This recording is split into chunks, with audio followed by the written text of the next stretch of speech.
We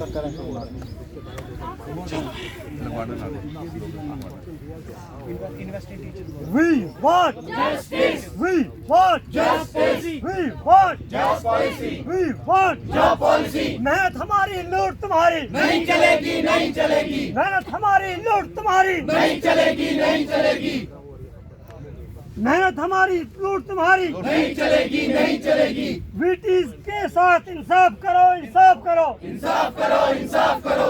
वीटीज के साथ vocational trainers के साथ इंसाफ करो, इंसाफ करो, इंसाफ करो। वोकेशनल ट्रेनर्स के साथ इंसाफ करो, इंसाफ करो, इंसाफ करो। वोकेशनल ट्रेनर्स के साथ इंसाफ करो, इंसाफ करो, इंसाफ करो। वोकेशनल ट्रेनर्स के साथ एलजी साहब इंसाफ करो, इंसाफ करो, इंसाफ करो। वोकेशनल ट्रेनर्स के साथ प्राइम मिनिस्टर साहब इंसाफ करो, इंसाफ करो, इंसाफ करो। इन बच्चों के साथ इंसाफ करो, इंसाफ करो, इंसाफ करो। वोकेशनल ट्रेनर्स के साथ इंसाफ करो, इंसाफ करो, इंसाफ करो। वोकेशनल ट्रेनर्स के साथ इंसाफ करो। इंसाफ करो, इंसाफ करो।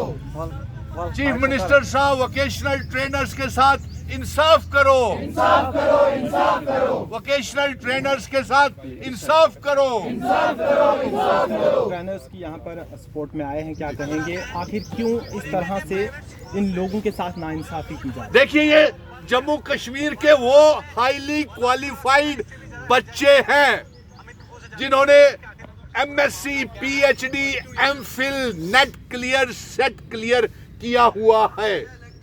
और अफसोस की बात यह है कि इन्हें सरकार ने, समग्रा ने गुलाम बंधुआ बना करके रख दिया हुआ है।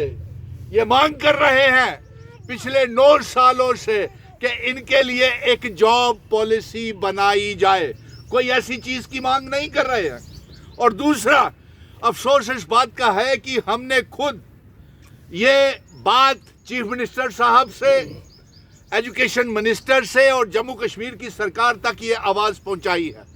और education minister Sakina Itoo, chief minister Omar Abdullah sahab का ये मानना है कि इनके साथ बेइंसाफी हो रही है, क्योंकि जो प्राइवेट कंपनीज हैं वो इनके नाम के ऊपर करोड़ों रुपया निकलवाती हैं और बदले में इन्हें तंग, इनका शोषण, एक्सप्लॉयटेशन करते हैं। और जब ये अपने अधिकार की मांग करते हैं, ये देखिए हमारी छोटी छोटी बच्चियां, बेटियां, और अपने बच्चों के साथ ये लेकर के आए हैं।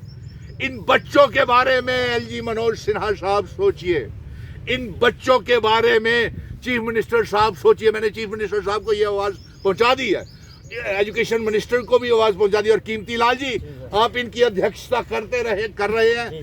आपकी मीटिंग वीरवार को हमने ये कहा है कि चीफ मिनिस्टर साहब इनका फैसला करें। और अफसोस की बात तो ये है, तरस खाइए इनके ऊपर, 9 सालों से इनको बंधुआ गुलाम बना करके रखा हुआ है। और ये शादीशुदा भी हो गए हैं, ओवर एज हो गए हैं। 31 मार्च से इनको, सुन लीजिए ये सरकार, 31 मार्च से इसको डिसएंगेज नहीं, फिर से इंगेज करने का, यानी कि गुलाम बनाने के लिए फिर से इनकी एप्लीकेशंस ले रहे हैं। लेकिन इन सब ने इनकार कर दिया है। आपने इनकार किया है? आपने इनकार किया है? हाथ खड़े करके देख लीजिए चीफ मिनिस्टर साहब, इन्होंने कहा है कि हम कोई आगे प्राइवेट कंपनीज के साथ कोई समझौता नहीं करेंगे और आगे कंटिन्यू नहीं करेंगे। नंबर 1। नंबर 2, इनका यह कहना है कि सरकार खुद, समग्र जम्मू कश्मीर की सरकार क्यों नहीं खुद वो फाइनेंस डिपार्टमेंट जो है वो खुद इनकी जिम्मेवारी लेता, खुद तनख्वाह दे इनको और इनको इनरोल करे और जॉब पॉलिसी बनाए। और सबसे बड़ी बात यह है, अफसोस हुआ कल हमारे बच्चे कश्मीर में कम से कम भी हजारों बच्चों को अलग अलग पुलिस थानों में गिरफ्तार कर लिया और उन बच्चियों को ईद के दिन भूखे प्यासे, बिना पानी के, कई बच्चियां, बच्चे वहां पे फेड हो गए, बेहोश हो गए। उनकी कोई दवा दारू नहीं की गई, कोई डॉक्टर नहीं लाया गया और ईद उन बच्चों की जेलों में गुजरी।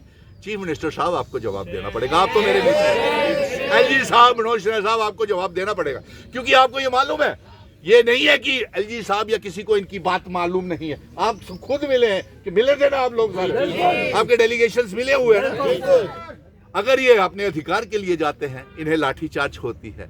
आज ये प्रेस क्लब से वहां से खदेड़ करके हरि सिंह पार्क में आ गए, लेकिन ये झुकने वाले नहीं हैं। और आखिरी वोकेशनल ट्रेनर के साथ साथ बेरोजगार नौजवानों के साथ cluster resources coordinator, daily wager, national youth corps, रैबरेकेल, जंगलात, सेहत, तमाम बच्चों के साथ। अमित शाह जी, आप जम्मू कश्मीर के दौरे के ऊपर 7-8 तारीख को आ रहे हैं, आप इनके लिए एम्प्लॉयमेंट पैकेज लेकर के आए। और दूसरा, रियासत के दर्जे के बिना ये बच्चे बड़े बेहद परेशान हैं, इनकी सुनवाई नहीं हो रही। डबल पावर सिस्टम है, कहां जाएं? एलजी साहब आपके दरवाजे पे आते हैं तो वहां से इनको लाठीचार्ज करके राजभवन से निकाल दिया जाता है। अगर चीफ मिनिस्टर साहब के ऑफिस में जाते हैं, खैर उन्होंने तो, मैंने खुद स्वयं डॉक्टर फारूक अब्दुल्ला साहब को और सरकार और स्कीना एजुकेशन मिनिस्टर, उन्होंने खुद माना है कि इनके साथ बेइंसाफी हो रही है, धांधलियां हो रही है और इनको इंसाफ मिलना चाहिए। सो इसीलिए आज यहाँ पे हरि सिंह पार्क में हम प्रदर्शन कर रहे हैं, धरने कर रहे हैं कि वोकेशनल ट्रेनर्स को इंसाफ दो, इंसाफ दो, इंसाफ दो। वोकेशनल ट्रेनर्स को इंसाफ दो, इंसाफ दो, इंसाफ दो। वोकेशनल ट्रेनर्स को इंसाफ दो, इंसाफ दो, इंसाफ दो। प्राइवेट कंपनियों को बाहर निकालो, बाहर निकालो, बाहर निकालो। प्राइवेट कंपनियों को ब्लैक लिस्ट करो, ब्लैक लिस्ट करो, प्राइवेट कंपनियों को ब्लैक लिस्ट करो, इंडस कंपनी को ब्लैक लिस्ट करो, प्राइवेट कंपनियों को ब्लैक लिस्ट करो।